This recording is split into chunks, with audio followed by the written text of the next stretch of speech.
kabar teman-teman? Perkenalkan, namaku Diras. Pada kesempatan kali ini, aku mau memberikan salah satu tips yang bermanfaat buat kalian para jomblo atau yang lagi cari jodoh. Jadi kalau kamu masih jomblo, pakai masker kamu. Kenapa sih kok tipsnya seperti itu?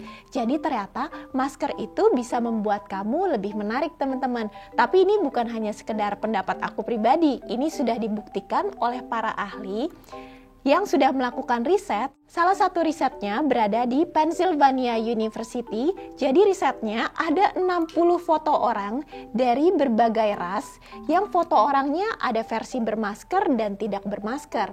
Lalu foto-foto tersebut diberikan kepada 500 koresponden yang sepakat bahwa foto mereka ini lebih menarik versi pakai maskernya. Jadi ada riset lain teman-teman, tips tampil menarik di masa COVID ternyata yang paling gak menarik adalah bila kamu gak pakai masker. Nomor 2, kalau mau cakepnya nambah dikit kalian bisa pakai masker kain. Nomor 1 yang dianggap paling menarik bila kalian pakai masker medis berwarna biru. Kenapa bisa seperti itu? Ternyata terdapat perubahan pendapat dari zaman sebelum COVID ke sesudah COVID. Kalau sebelum COVID pakai masker dianggap orang penyakitan, jadi orang takut ketularan teman-teman. Kalau sekarang pakai masker dikorelasikan dengan para pekerja medis atau paling nggak orang yang bertanggung jawab dengan nggak menularkan virus ke orang-orang sekitarnya. Jadi orang yang berada di dekat dia ngerasa lebih aman dan nyaman. Seperti itu konsepnya. Nah di Indonesia sendiri nih ada salah satu influencer yang viral banget karena maskernya bernama Bobo Chu yang nama aslinya Yogi Hadiwibowo. Saat ini followernya hingga 4,8 juta. Ini udah kayak artis teman-teman, eksis banget. Dan dia itu dikomentarin oleh netizen dari berbagai penjuru dan juga para media yang bilang kalau dia ini mirip sama artis Korea yang namanya Sojun dari drama Korea The True Beauty. Nah, langsung aja kita lihat video transformasinya dari sebelum pakai masker jadi sesudah pakai masker ya.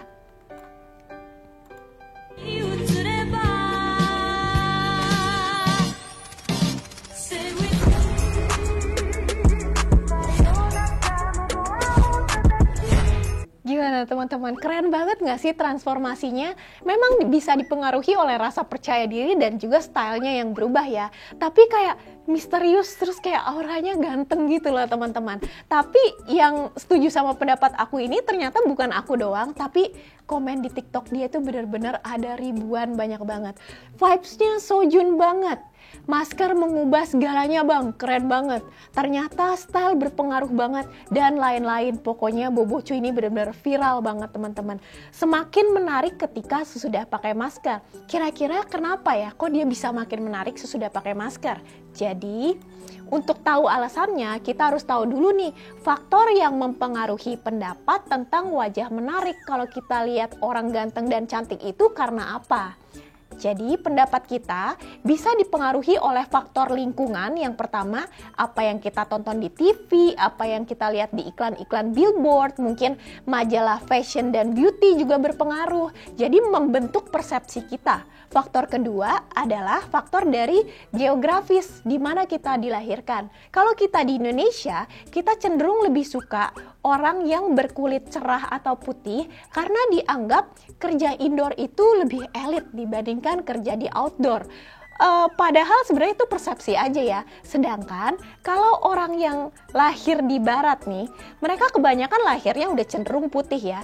Kulitnya mau dicoklat-coklatin karena mereka menganggap kulit yang gelap atau coklat itu eksotis, sensual, punya duit banyak buat liburan ke negara-negara tropis, berjemur di pantai sehingga ya dianggap tajir gitulah teman-teman. Lalu faktor ketiga adalah faktor budaya. Nah, bisa dilihat contohnya suku Indian Amerika, para cowoknya kalau rambutnya panjang itu dianggap semakin macho dan maskulin.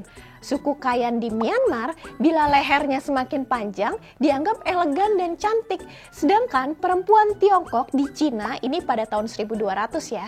Jadi dianggap bila kakinya semakin kecil, dianggap makin elit karena jarang jalan kaki kayak orang susah, dianggapnya seperti itu. Jadi dari mereka usia pertumbuhan, pakai sepatu yang keras banget sehingga tulangnya itu jadi nekuk teman-teman. Jarinya jadi nekuk ke bawah, kakinya jadi kecil. Kalau kita lihat sekarang mungkin cukup unik ya, cukup aneh ya gitu. Tapi memang begitu pendapat mereka pada tahun itu. Nah, kalau tadi adalah faktor yang mempengaruhi persepsi kita berdasarkan lingkungan, geografis, dan juga budaya.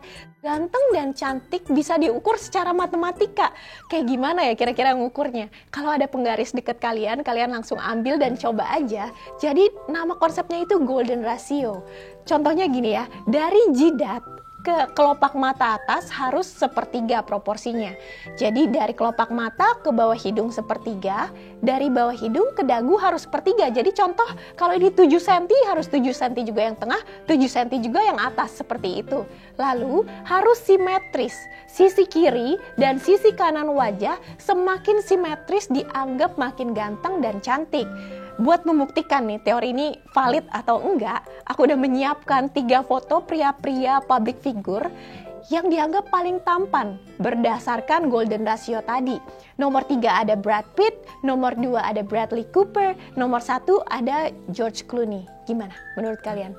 Mereka ganteng atau enggak? Saya rasa teman-teman di sini baik cowok ataupun cewek sepakat lah ya kalau mereka ini memang ganteng banget gitu.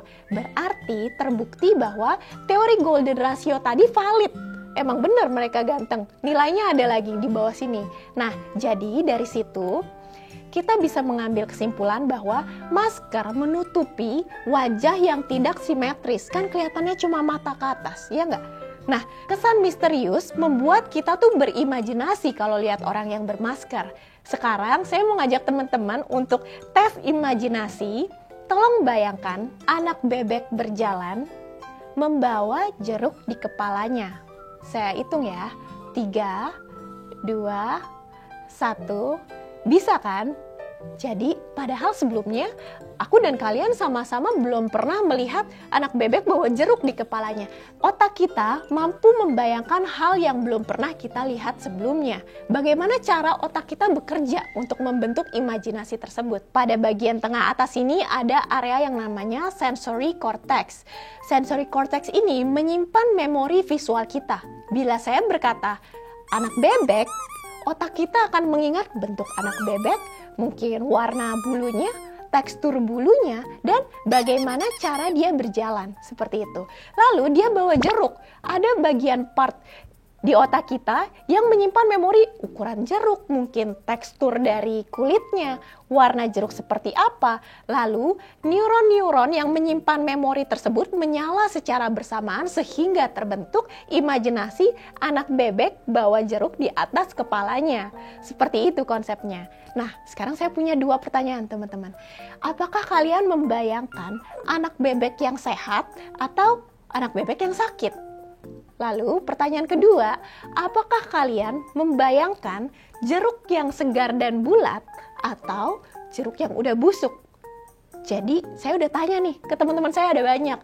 Mereka sepakat ya anak bebek yang sehat lah dirasa, sama jeruknya juga yang segar, nggak bayangin yang busuk. Itulah dia cara kerja otak kita. Kita suka membayangkan sesuatu yang indah teman-teman. Nah dari situ, bila kita melihat orang bermasker, kita sama-sama belum pernah melihat wajahnya seutuhnya gitu. Sama seperti kita belum pernah melihat bebek bawa jeruk, ya kan? Tapi otak kita membayangkan yang indah-indah. Kita bayangin bahwa orang tersebut kulitnya itu sehat gitu ya, hidungnya mancung, lalu senyumnya juga indah gitu, dan punya dagu yang oke, ideal gitu ya bentuknya. Begitu cara kerja otak kita, suka membayangkan hal yang indah-indah, suka bayangin cowok-cowok dan cewek-cewek yang ganteng dan cantik. Jadi kesimpulannya begini teman-teman, Terdapat evolusi psikologi pendapat tentang orang bermasker yang sebelumnya dianggap negatif sebelum COVID ya. Orang takut ketularan penyakit kalau dekat orang bermasker, ternyata sekarang jadi positif. Orang yang pakai masker tadi dikorelasikan dengan para pekerja medis atau orang yang paling nggak bertanggung jawab, nggak menyebarkan virus ke orang sekitarnya. Jadi yang sekitarnya lebih merasa aman, nyaman, kali besok jadi pasangan. Bisa aja kan? Nah, nomor 2, bermasker itu memberikan kesan misterius seperti melihat puzzle yang tidak lengkap. Kita membayangkan area yang nggak adanya. Dengan otomatis otak kita suka membayangkan keindahan, kita akan berharap orang tersebut ganteng atau cantik, begitu teman-teman. Lalu, kini bermasker memiliki andil dalam membantu dapat pasangan. Kok bisa gitu Diras? Nah, masker itu menutupi kekurangan wajah yang tidak simetris pertama. Lalu teori ini juga didukung oleh salah satu ahli yang sudah berpengalaman 16 tahun bernama Lina Quinn. Dia adalah a clinical somatic sexologist. Dia bilang kalau melihat orang atraktif tanpa kita ngelihat wajahnya semua memberikan kesempatan terhadap orang tersebut buat dilirik gitu oleh lawan jenisnya, seperti itu. Lalu contohnya gini teman-teman, ada seorang cewek lagi duduk di kafetaria, namanya Susi lah contohnya ya. Ada si Budi baru datang nih masuk ke kafetaria, mereka tidak saling kenal. Susi tipenya itu suka cowok-cowok yang ganteng. Kalau Budi datang ke kafetaria, dia nggak pakai masker, oke, Budi mukanya biasa aja, no offense yang namanya Budi, cuma contoh aja. Nah, si Susi nggak akan nengok. Tapi bila Budi masuk pakai masker, bisa aja Budi bajunya lagi rapi, Susi jadi nengok. Jadi penasaran, gitu kan teman-teman konsepnya. Nah, bila mereka seandainya oke, kenalan di situ, ntar nih belakangan si Budi buka masker. Mukanya mungkin nggak seperti ekspektasinya Susi, nggak seganteng yang dibayangkan. Tapi di situ Budi sudah mempunyai kesempatan untuk Susi tertarik sama dia, jadi mau kenalan. Kalau ternyata belakangan sesudah kenal, si Budi ini ternyata karakternya baik, mungkin rajin kerja atau royal, bisa aja Susi jadi suka, gitu nggak konsepnya? Jadi kesimpulannya memang benar, bermasker itu memiliki andil dalam membantu dapat pasangan. Hayo, siapa yang lagi cari jodoh di sini? Langsung ya, ambil masker kalian kalau kemana-mana, jangan lupa dipakai terus, oke? Buat kalian yang suka konten ini, jangan lupa di like dan di subscribe. Sampai sini dulu, sampai ketemu lagi. Saya Diras undur diri dari Eureka. Dadah!